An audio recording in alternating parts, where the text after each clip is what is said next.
एक ओम यानी एक अल्लाह को पूजते थे।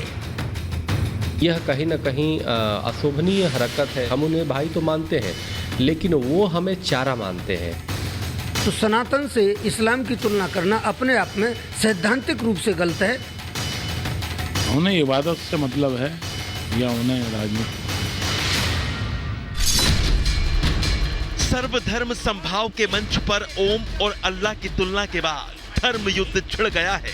जैन मुनि लोकेश ने मंच छोड़कर जमीयत उलेमा चीफ मौलाना अरशद मदनी के विरोध की शुरुआत की। आपने जो बात कही है मैं सहमत नहीं हूँ और मेरे सारे सर्वधर्म के संत कोई इससे सहमत नहीं है।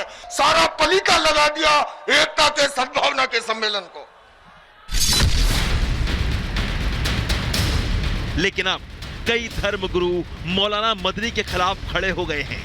जमीयत चीफ मदनी के बयान को नफरत फैलाने वाला और मजहबी बता रहे हैं। सर्वधर्म सम्मेलन में इस तरह की मदनी जी को भाषा बोलने का प्रयोग, इस तरह के शब्दों का प्रयोग करने का कोई औचित्य नहीं है। उससे समाज जुड़ता नहीं है बल्कि टूटता है। इस्लाम धर्म की जो आयु है वो 1400 वर्ष है। मनु जो थे वो लाखों वर्ष थे। वो कैसे जो है उनको जो है हम पीर बता सकते हैं? उन्हें इबादत से मतलब है या उन्हें राजनीति से मतलब है? हमारे यहाँ मनु से पहले ब्रह्मा जी हुए, ब्रह्मा जी से पहले विष्णु हुए। सनातन से इस्लाम की तुलना करना अपने आप में सैद्धांतिक रूप से गलत है, क्योंकि आपका तो इतिहास ही भी 1400 साल पुराना है। हमारे यहाँ तो राम जी का जो काल है वो लाखों वर्ष प्राचीन समय है। जैन मुनि लोकेश और हिंदू संतों की आपत्ति के बाद भी मदनी अपने बयान पर अड़े हुए हैं। यानी जमीयत चीफ अरशद मदनी का बयान अब ना उनसे उगलते बन रहा है और ना ही निगलते। मदनी का बयान खुद उनके गले की हड्डी बन गया है। मदनी दलीलें दे रहे हैं, लेकिन मुस्लिम वर्ग भी मदनी के बयान पर छितर बितर दिखाई दे रहा है। इससे मतलब इख्तलाफ पैदा होगा ना, इससे आपस में डिस्प्यूट पैदा होगा। मुनासिब नहीं है जो उन्होंने बात कही है। मदनी के बयान पर मुस्लिम वर्ग दो धड़ों में बढ़ता दिख रहा है। लेकिन इस बीच इमाम एसोसिएशन के अध्यक्ष साजिद रशीदी तो मदनी से भी एक कदम आगे निकल गए और विवादित टिप्पणी कर दी। सबसे पहला इंसान दुनिया में कौन आया? हजरत आदम। उसके बाद में ही सारे इंसान दुनिया में वजूद में आए। उनकी औलाद, फिर उनकी औलाद, फिर उनकी औलाद, फिर कहीं जाकर श्री राम, फिर कहीं जाकर लक्ष्मण, फिर कहीं जाकर दूसरे लोग।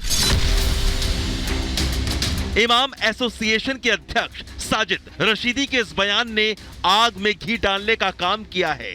लेकिन धर्म युद्ध की चिंगारी तो जमीयत चीफ मदनी खुद पहले ही भड़का चुके थे। सुनिए जरा।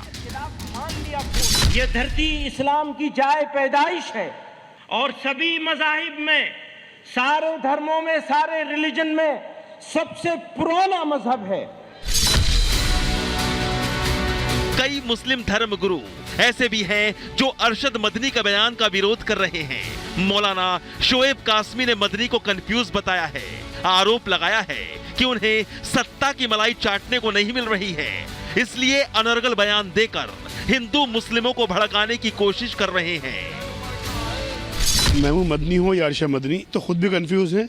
देश के मुसलमानों को, देश की सरकार को, सबको बहकाना चाहते हैं। और दारुल देवबंद पर इन्होंने कब्जा करने के बाद दारुल का इस्तेमाल करते हैं, हमेशा अपनी सियासत के लिए करते हैं।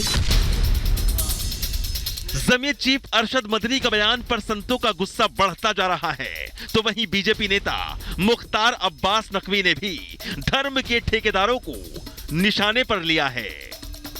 जो लोग सद्भाव का चोला पहन के और सांप्रदायिकता का झोला लेकर के चल रहे हैं, वो इस संस्कृति और इस संस्कार को नुकसान पहुंचाने के साजिशों के से भरे हुए हैं। नाम सर्वधर्म संभाव के नाम पर एकता मंच का था, लेकिन चर्चा मजहबी हुई और अब मजहबी बोल पर शुरू हुआ विवाद खत्म होता नहीं दिख रहा। सनातन धर्म से जुड़े लोग ओम और अल्लाह की तुलना को नासमझी और मदनी के बयान को साजिश बता रहे हैं। लेकिन सवाल यही है कि जमीयत चीफ मदनी का ये हिंदू मुसलमान राग किसी सियासी लाभ के लिए तो नहीं है।